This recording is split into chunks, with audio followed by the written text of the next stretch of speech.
Le point de départ n'était pas de refaire une histoire du conflit israélo-palestinien, il y en a beaucoup, j'en ai moi-même écrit. C'était plutôt d'essayer de s'interroger sur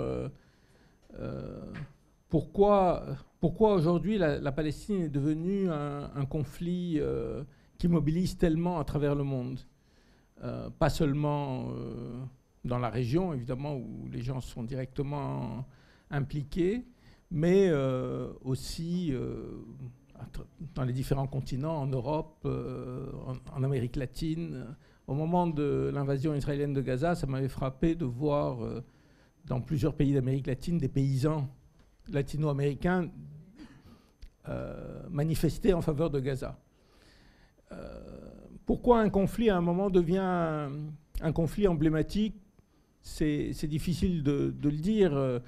Ce n'est pas forcément parce qu'il est le conflit le plus meurtrier, ce n'est pas forcément parce qu'il est le conflit le plus grave, mais parce qu'à un moment, il dit une certaine vérité, je dirais. Quand on voit les conflits qui, dans les années, disons, de l'après-Seconde Guerre mondiale, ont marqué les opinions, ont été des conflits qui ont pris une dimension internationale, ça n'était pas forcément les conflits les plus graves, mais ça a été des conflits symboliques, ça a été le Vietnam et l'Indochine ou l'Afrique du Sud. Et l'Afrique du Sud, c'était intéressant parce que quand on se souvient de quelle était l'argumentation du gouvernement sud-africain face à la réprobation générale qui, de plus en plus, accompagnait ce régime d'apartheid, c'était de dire, mais attendez, pourquoi vous nous mettez en accusation alors que il y a en Afrique toute une série de dictatures qui font encore plus de morts que nous, qui sont des dictatures beaucoup plus sanglantes. Pourquoi nous? Et je pense que si ces conflits Vietnam, Indochine, Afrique du Sud et aujourd'hui Palestine ont pris cet aspect symbolique, c'est parce qu'ils sont, disons, sur la ligne de faille entre le Nord et le Sud, entre l'Orient et l'Occident. Pour beaucoup de gens, ce qu'on retient du XXe siècle, c'est évidemment les deux guerres mondiales, c'est évidemment le communisme et la chute du communisme. Mais en fait, pour moi, un des événements majeurs, c'est la chute du colonialisme. Aujourd'hui, ça nous semble être une évidence, c'est-à-dire que personne ne pourrait plus défendre un système dans lequel des pays étrangers dominent d'autres pays. Mais au 19e, 20e siècle, jusque dans les années, disons la Seconde Guerre mondiale, c'était le système dominant, et c'était un système qui était considéré par beaucoup encore comme un système, enfin, sinon éternel, mais un système appelé à durer. Et je pense qu'en partie, ce qui se passe en Palestine, c'est, on peut dire, le dernier avatar de ce système colonial. Et il remet, je dirais, dans le débat, toute une série de questions autour de qu'est-ce qu'a été le colonialisme. Dans le chapitre introductif, je reviens sur une expérience qui est un peu personnelle, comme certains d'entre vous le savent. Je suis né en Égypte, j'ai grandi jusqu'à l'âge de 14 ans en Égypte. Et je me suis rendu compte, en venant en France, j'étais de culture française, je veux dire, complètement, c'est ma langue, c'était le français, je lisais les livres français, etc. Et en arrivant en France, je me suis rendu compte que finalement, ma vision du monde n'était pas tout à fait la vision du monde de quelqu'un qui avait grandi ici. Et que l'histoire telle que nous l'avions vécue en Égypte n'était pas du tout l'histoire telle qu'elle avait été vécue, même, je dirais, par des gens qui avaient combattu le colonialisme en France. Et je raconte dans ce chapitre introductif l'histoire d'un village égyptien qui s'appelle Denchouaï, qui est, ça se passe en 1905, je crois. Donc c'est, à l'époque, l'Égypte est occupée par les Britanniques. Il y a un certain nombre de militaires britanniques qui chassent le pigeon dans la campagne égyptienne. Il fait très chaud. Il se heurte à des villageois et il y a un des Britanniques qui meurt d'une crise cardiaque. Le haut commissaire britannique qui s'appelle Lord Cromer, qui est un personnage historique assez connu en Grande-Bretagne, décide de faire de ça un exemple. Il fait arrêter les villageois. Il y en a 4 qui sont pendus devant tout le village, une dizaine qui sont envoyés en exil, etc. Et cet épisode, évidemment, je veux dire, en France, il ne dit absolument rien. Et puis, ça m'a frappé parce que, d'abord, je l'avais appris à l'école. Donc, c'était quelque chose qui m'avait marqué. Et puis, il y a quelques années, Ben Laden a fait un discours sur l'impérialisme britannique. Et dans le discours, il a évoqué cet épisode de Deng Shuai. Et c'était intéressant parce que ça montrait à quel point cette période, je dirais, d'oppression que le colonialisme avait représentée avait marqué les peuples du Sud, le peuple, en l'occurrence le peuple égyptien, et à quel point elle restait aujourd'hui un élément important pour comprendre l'histoire et pour comprendre les prises de position, pour comprendre comment les gens se situaient.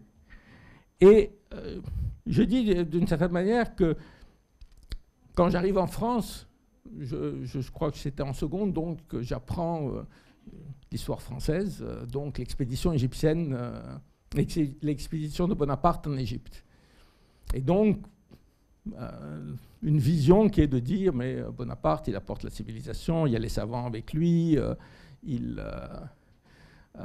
c'est le début de l'ère moderne en Égypte, ce qui en partie d'ailleurs, c'est pas tout à fait faux.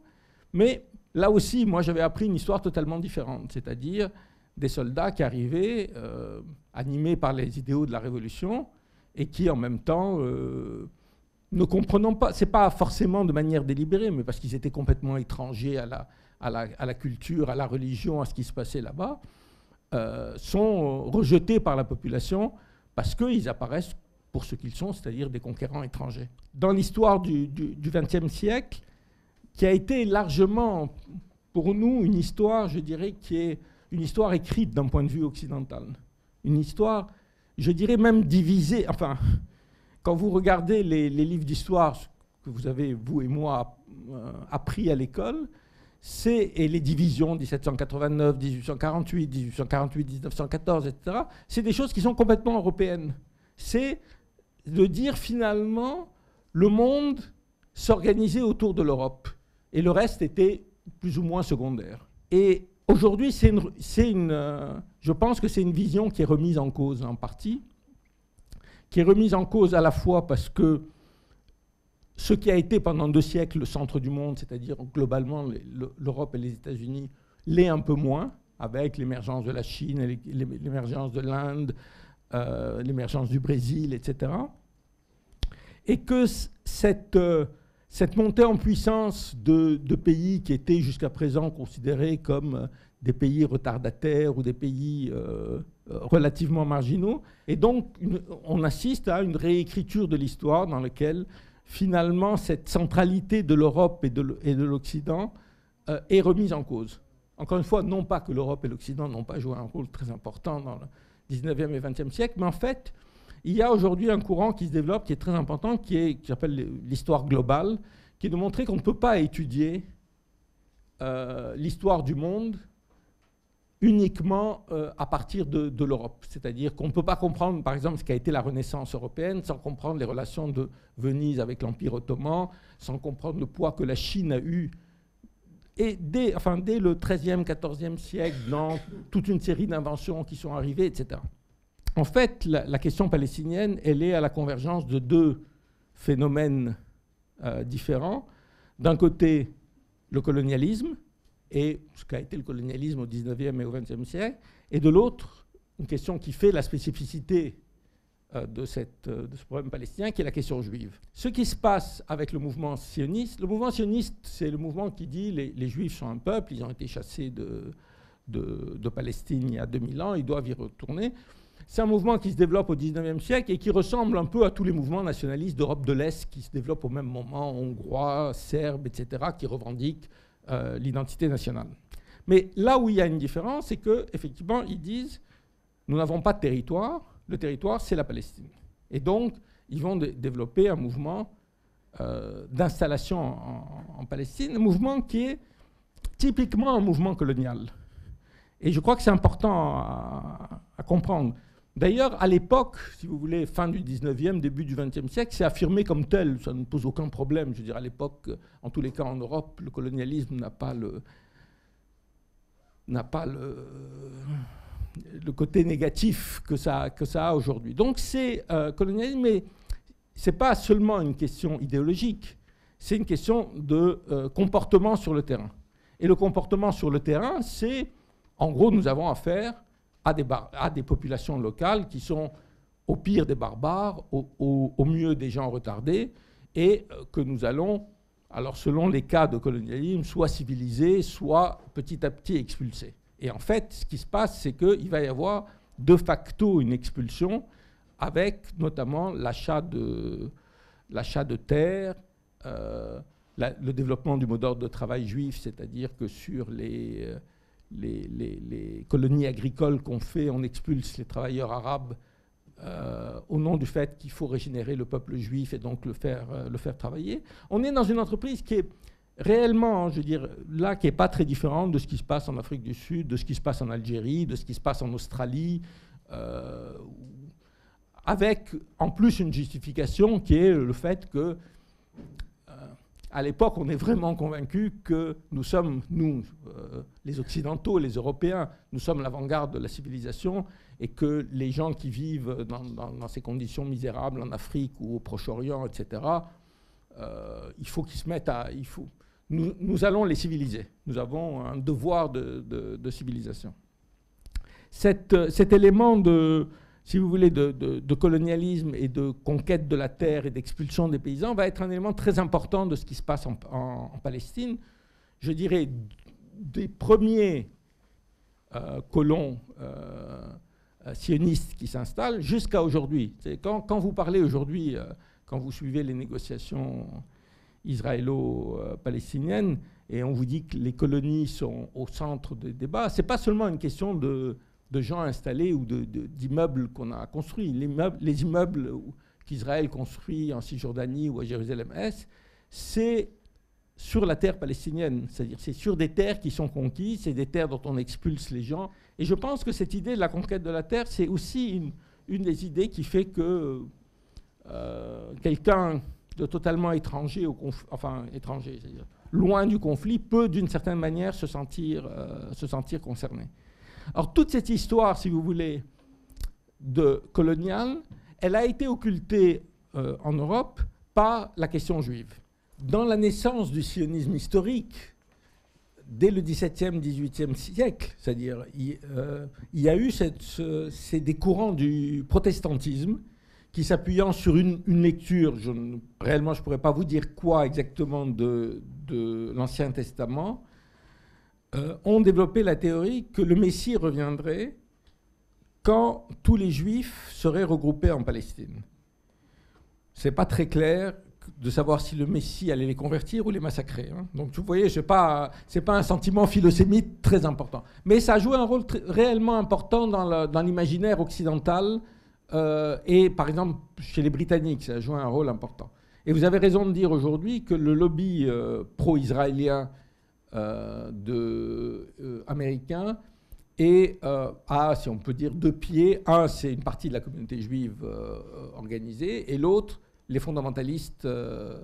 Bon, on pourrait développer longtemps là-dessus. C'est évident que c'est un lobby qui pèse beaucoup. Mais comme vous savez aussi, il y a, parmi les gens les plus critiques de la politique américaine au Proche-Orient, il y a un débat sur le poids de ce lobby. C'est, par exemple, la théorie de Noam Chomsky, c'est de dire le lobby est un pur prétexte. C'est en fait parce qu'il n'y a aucune divergence réelle d'intérêt entre les Américains et Israël, que les États-Unis soutiennent Israël, que Israël est le seul allié sûr dans la région, le seul dont ils savent que demain il sera avec eux. On ne sait pas ce qui peut se passer demain en Égypte, en Arabie Saoudite, etc. Donc, c'est l'intérêt des Américains. Et il y a d'autres qui disent non, c'est le lobby qui est l'élément essentiel. Bon, je ne vais pas ouvrir ici le débat, je voulais simplement vous signaler ce débat parce qu'il est important. Mais je voudrais dire autre chose qui me semble important, qui dépasse à mon avis, la question du lobby, parce que ça vient en France aussi. Je pense qu'il y a un élément qui est nouveau dans le soutien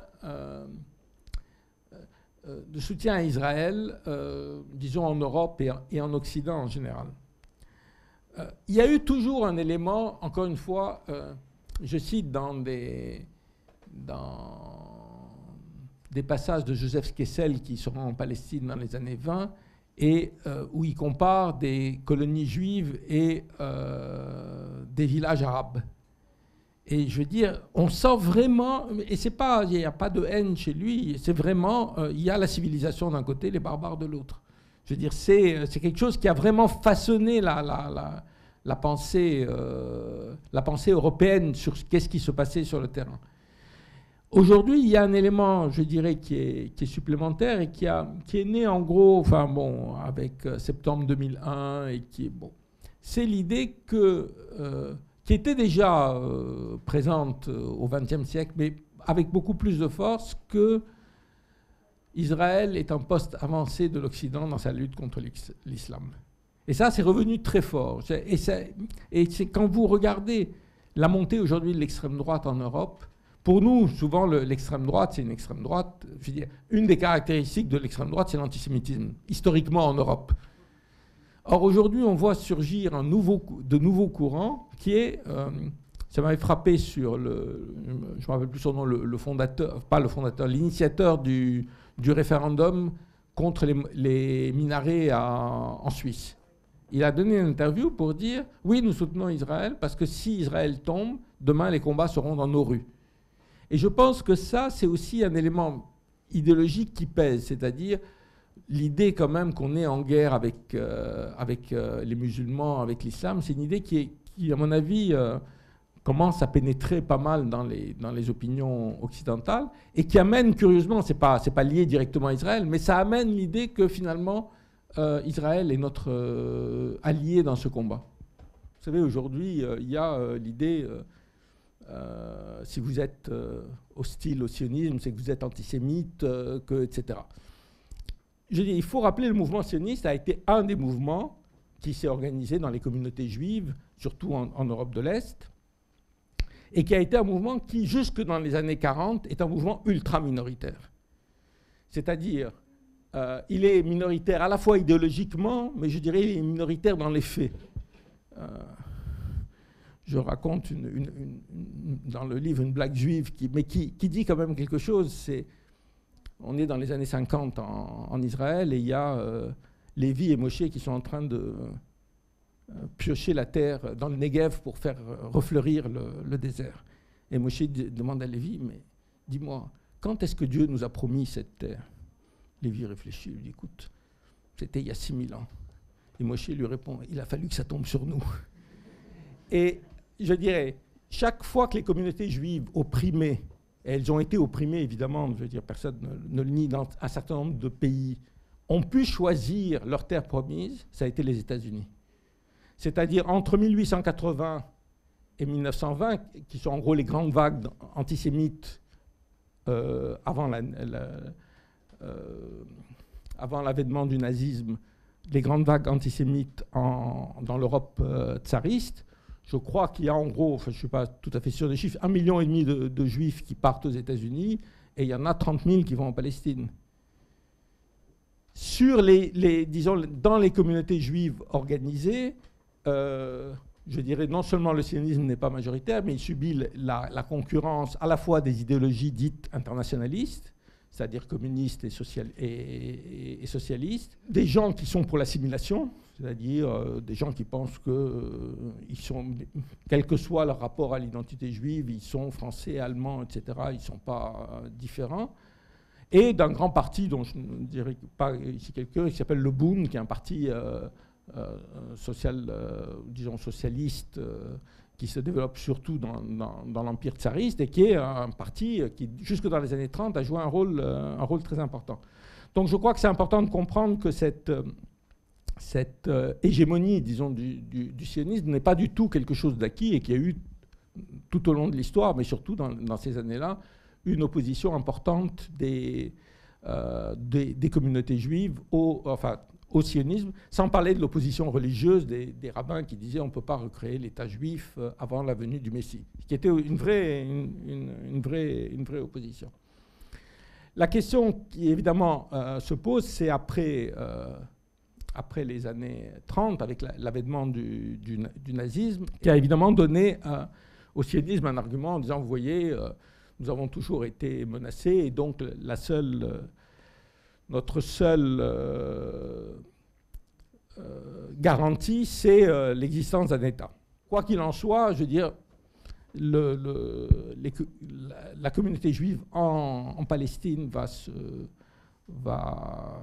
s'organiser, créer l'État d'Israël, aboutir à l'expulsion d'une partie importante des Palestiniens et à une situation que nous connaissons aujourd'hui. Mais ce qui va dominer, si vous voulez, en Europe, pour des raisons d'ailleurs qu'on comprend tout à fait et qui sont aussi le sentiment de culpabilité à l'égard de l'extermination menée par les nazis, de la passivité des puissances occidentales. Il ne faut pas oublier non plus que une partie de l'extermination des Juifs a été, allemands et d'Europe de l'Est, a été rendue possible parce que dans les années 20 et 30, les États-Unis et l'Europe se sont fermés à l'immigration.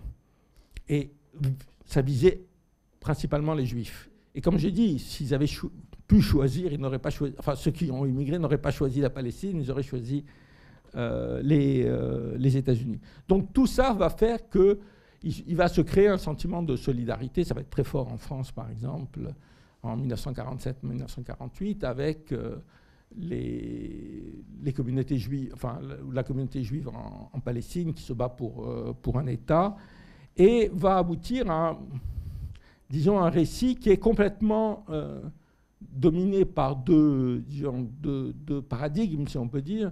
Un, c'est l'extermination des Juifs par l'Allemagne nazie donne droit aux Juifs d'avoir un État en Palestine. Et l'autre, qui est quand même un élément aussi important, c'est l'État d'Israël qui se crée est une partie de l'Occident. Et quand vous voyez, moi ça m'a toujours frappé, quand vous voyez les débats qui se passent entre 1945 et 1948 autour de la création d'Israël et l'incapacité des Palestiniens et des Arabes d'expliquer leur cause et la facilité avec laquelle les organisations sionistes conquièrent les opinions publiques, les responsables politiques, etc., c'est largement parce que c'est des Occidentaux qui parlent à des Occidentaux. Donc ils savent parler, ils savent quel est le langage, ils savent quel est le langage de la communauté internationale, et ils arrivent effectivement à obtenir un soutien massif. Parce que je veux dire, il y a eu deux formes de colonisation, les colonisations type les Britanniques en Inde, c'est-à-dire avec quelques milliers d'hommes, ils contrôlent l'ensemble du pays, et puis il y a eu des colonisations de peuplement. Les colonisations de peuplement, on a deux exemples aussi, enfin deux types de colonisation de peuplement. Le premier, c'est emblématique, c'est l'Amérique du Nord, c'est-à-dire la conquête, l'extermination des populations locales et le remplacement pur et simple des populations. C'est vrai aussi de l'Australie, ou c'est vrai largement de la Nouvelle-Zélande. Et vous avez un autre type de peuplement, ce qui s'est passé en Algérie, en Afrique australe, c'est-à-dire un peuplement relativement massif, mais dans lequel les rapports de force démographiques sont inversés, c'est-à-dire qu'il y a, je dirais, un colon ou un occidental pour 10 autochtones. Et donc, quand va arriver la période de décolonisation, d'une manière ou d'une autre, les peuples conquis vont reconquérir leur indépendance, soit à travers, ou en tous les cas, ça va aboutir à l'expulsion, comme en Algérie, des populations d'origine française, soit le cas le plus positif, mais parce qu'il est venu beaucoup plus tard, c'est le cas d'Afrique du Sud, où on revient à un système de un homme, une femme, une voix, mais sans expulsion des populations. L'exemple de la Palestine est un exemple, je dirais, entre les deux. C'est-à-dire aujourd'hui, quand vous prenez le territoire historique de la Palestine, c'est-à-dire entre le Jourdain et la Méditerranée, il y a en gros, on peut discuter 6 millions de Juifs, 6 millions d'Arabes. Et donc on a une situation qui fait aussi la complexité du problème, c'est-à-dire on ne peut pas réparer, même si on pense que l'installation des Juifs en Palestine a été une injustice, ça, bon, en même temps, elle s'est faite, elle a abouti à une situation, quelle peut être la solution? Et c'est vrai que cette solution ne peut pas se faire, c'est-à-dire c'est pas seulement un droit contre un autre, c'est aussi 6 millions d'habitants et 6 millions d'habitants, c'est-à-dire des gens qui sont des êtres humains, qui ont des droits, qui ont des... Il y a eu, dans les tentatives de solution, si vous voulez, en gros 2 grandes tentatives de solution en Palestine. La première, qui a été portée par des organisations sionistes dans les années 30, ensuite par le Fatah de Yasser Arafat à la fin des années 60, c'est l'idée d'un État démocratique dans lequel juifs, musulmans, chrétiens vivront. Avec beaucoup de nuances selon les propositions, mais enfin, en gros, c'est ça. C'est-à-dire de dire qu'il y a une structure étatique. Et puis, il y a eu l'idée du partage, l'idée qui a été entérinée par les Nations Unies en 1947, et puis qui est revenue aujourd'hui, si on peut dire, au goût du jour, avec l'idée d'un État palestinien en Cisjordanie et Gaza, à côté de l'État d'Israël. Ce sont les 2 paradigmes. On aurait pu penser, après 1993 et les accords d'Oslo, que c'est cette solution qui allait finalement s'imposer. C'est encore cette solution qui est négociée aujourd'hui. Elle est de plus en plus difficile à mettre en place sur le terrain, parce que la Cisjordanie, c'est un territoire petit sur lequel, au cours des décennies, Israël a installé maintenant 500 000 colons, 300 000 en Cisjordanie, 200 000 à Jérusalem-Est, plus un réseau de bases militaires, de colonies, de routes, qui rend la solution très, très difficile. C'est évident que ça a échoué d'abord, et je crois que c'est important de le dire aujourd'hui, on entend dire il y a les 2 parties qui négocient, on espère que ça aboutit, c'est que ce n'est pas du tout des 2 parties qui sont sur une base d'égalité. C'est-à-dire qu'on a un État, Israël, qui est qui est un État puissant, et on a une autorité palestinienne qui, en fait, vit sous occupation. Donc, ce n'est pas du tout 2 partenaires égaux qui négocient. Et deuxièmement, il y a, entre les positions du gouvernement Netanyahou et l'autorité palestinienne, qui est pourtant une autorité extrêmement modérée, il n'y a aucun point de convergence. C'est-à-dire, ni sur la question des frontières, ni sur la question de Jérusalem, ni sur la question des réfugiés, il n'y a, à mon avis, de quoi faire un compromis. Si vous voulez, moi j'avais travaillé, c'était mon sujet de thèse il y a vraiment très longtemps, sur le nationalisme palestinien. Et vous savez, le Fatah d'Arafat a été créé à la fin des années 50 et a commencé à se développer début des années 60. Et il se développait sur une thèse complètement iconoclaste à l'époque dans le monde arabe. C'était de dire la libération de la Palestine, ça doit être l'œuvre des Palestiniens. À une époque où tout le monde disait dans le monde arabe, il faut l'unité arabe et c'est l'unité arabe qui va nous permettre de libérer la Palestine. Et en 67, la défaite arabe a marqué d'une certaine manière l'émergence d'une OLP vraiment indépendante, ou en tous les cas indépendante, et en même temps liée au monde arabe, mais jouant sur les divisions. Et Arafat avait compris que le monde arabe n'était pas forcément un allié. Il a eu, comme vous avez dit, des affrontements avec la Jordanie, avec la Syrie, etc., que chacun des États arabes défendait ses intérêts. Et on voit bien aujourd'hui à quel point, d'ailleurs, le monde arabe est absent de toutes ces négociations. Je ferai 2 remarques là-dessus. La première, c'est une situation d'impasse, mais c'est une situation de profonde injustice. C'est-à-dire, on peut, en tous les cas, je dirais séparer la question de la solution, de dire quelle va être la solution politique à long terme. De toute façon, elle n'est pas dans nos mains, et en même temps de dire quand même ce qui se passe est inacceptable.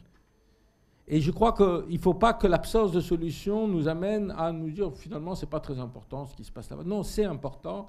C'est quelque chose qui alimente, je dis c'est un conflit symbolique, c'est quelque chose qui alimente réellement les haines dans la région. Il y a eu d'ailleurs, si on peut faire une différence entre l'administration, enfin on peut en faire d'autres, mais entre l'administration Obama et les administrations précédentes, c'est la première fois qu'on entend des dirigeants importants américains, et notamment le commandant des forces militaires, d'abord pour tout le Proche-Orient, ensuite pour l'Afghanistan, le général David Petraeus, dire la non-solution du conflit israélo-palestinien met en danger des vies américaines. C'est-à-dire met en danger nos vies, enfin la vie de nos soldats en Afghanistan, en Irak, etc. Et c'est tout à fait vrai. C'est-à-dire c'est évident que ce qui nourrit, je veux dire, le sentiment de haine à l'égard des États-Unis, c'est ce qui se passe en Israël-Palestine. C'est aussi en ça que c'est un conflit symbolique. Maintenant, quelle est la solution à long terme? Moi, je dirais, mais bon, je suis quelqu'un d'optimiste. Je n'ai jamais pensé que la solution était aux mains des Américains ou même aux mains des Occidentaux. J'ai toujours pensé que la solution était en Israël. C'est-à-dire que j'ai toujours pensé que c'est la division intérieure en Israël qui aboutira à une vraie solution. On n'imposera pas une solution à un peuple israélien uni, comme il l'est aujourd'hui, malheureusement, derrière cette direction. Peut-être, je veux dire, d'une certaine manière, je veux dire, c'est quelque chose qui ne doit pas nous étonner aussi, du fait de mon âge. J'ai, comme beaucoup de gens de ma génération, manifesté pour le Vietnam, etc. Et j'ai été très frappé par... Une fois, j'ai rencontré des gens du Vietnam du Nord qui se battaient, etc. Et un d'eux m'a dit, mais tu sais, le combat que nous menons, militairement, nous ne pouvons pas le gagner. Et il me disait, tu sais, les meilleurs cadres que nous avons, nous les envoyons en Occident pour diviser l'opinion publique, parce que pour servir d'un fusil... on peut toujours trouver des gens qui se servent d'un fusil. Si vous voulez, beaucoup de gens comparent ça à ce qui s'est passé en Afrique du Sud, ce qu'a fait l'ANC, en disant, voilà, un exemple où finalement on a réussi à créer ce qui semblait réellement, ce qui aurait semblé complètement utopique dans les années 80, un État dans lequel finalement, même si c'est très difficile, même s'il y a beaucoup de problèmes, noirs, métis et blancs vivent côte à côte. Mais ça a été possible parce que le Congrès national africain, notamment à travers son alliance avec le Parti communiste, qui mobilisait une partie de cadres, souvent d'ailleurs des juifs sud-africains, a été capable non seulement de forger une organisation dans laquelle il y avait des musulmans, il y avait des blancs, des métis et des noirs, mais aussi d'avoir une stratégie qui correspondait à cet objectif. Il y a dans les mémoires de Mandela un passage très intéressant sur le moment où il décide de passer à la lutte armée. Et ils disent, bon, en gros, on peut faire... il y a 3 ou 4 formes de lutte possibles, la guerre de guérilla, le terrorisme, le sabotage. La guerre de guérilla, nous n'avons pas du tout les moyens. Le terrorisme, ils ne le rejettent pas, c'est intéressant, ils ne le rejettent pas du tout pour des raisons morales, en disant c'est pas bien de l'utiliser. D'ailleurs, dans les années 80, l'ANC l'a en partie utilisé. Quand je parle du terrorisme, parce que c'est une question sur laquelle on peut débattre très longtemps, je veux dire, enfin, pour résumer, mettre des bombes dans des cafés. Hein, c'est pas... Bon. Il refuse, non pas parce qu'il pense par principe que c'est mauvais, mais il pense que c'est mauvais par rapport à l'objectif qui est une Afrique du Sud arc-en-ciel. C'est-à-dire, si on veut conquérir et rassurer d'une certaine manière une partie de la population blanche, ce n'est pas possible. Et donc, finalement, ils choisissent le sabotage. Et je pense qu'une des raisons pour lesquelles les négociations d'Oslo ont échoué, c'est que la direction israélienne n'a jamais considéré les Palestiniens comme des égaux. C'est-à-dire de dire que l'aspiration d'un Palestinien ou l'aspiration d'un Israélien sont équivalentes, leur volonté de vivre en sécurité est équivalente, et qu'il faut considérer que chacun a des droits et que nous n'avons pas, il n'y a pas de raison que nous ayons plus de droits que les autres. Et c'est ça qui est peut-être aujourd'hui le plus difficile à obtenir, c'est-à-dire avec les haines qui se sont créées, les problèmes nés à la fois de la répression, des attentats, etc., arriver à construire, c'est-à-dire une égalité entre tous les citoyens qui vivent aujourd'hui sur le territoire historique de la Palestine, c'est quelque chose qui n'est pas simple et qui va prendre énormément de temps. Et je terminerai par cette anecdote, quand même pour terminer sur une note optimiste, sur cette anecdote que j'ai, qui termine aussi mon bouquin, qui est emprunté à André Brink, qui est un grand écrivain afrikaner blanc qui s'est battu contre le régime de l'apartheid. Il raconte cette anecdote, il dit j'ai un très bon ami blanc sud-africain qui s'est réjoui comme moi de la fin de l'apartheid et qui avait un fils de 5-6 ans, et dès qu'il y a eu la possibilité, il l'a mis dans une école multiraciale. Et au bout d'1 mois, le meilleur copain de son fils, de ce petit blanc de 5 ans, c'était un petit noir. Et évidemment, le père était très content. Et puis un jour, le petit-fils blanc voit arriver le père de son copain. Il le regarde, il est comme ça, un peu étonné, mais il ne dit rien. Et il rentre chez lui. Et le lendemain, il arrive à l'école et il voit son copain, et il court vers lui et lui dit « Mais tu ne m'avais pas dit que ton papa était noir ?»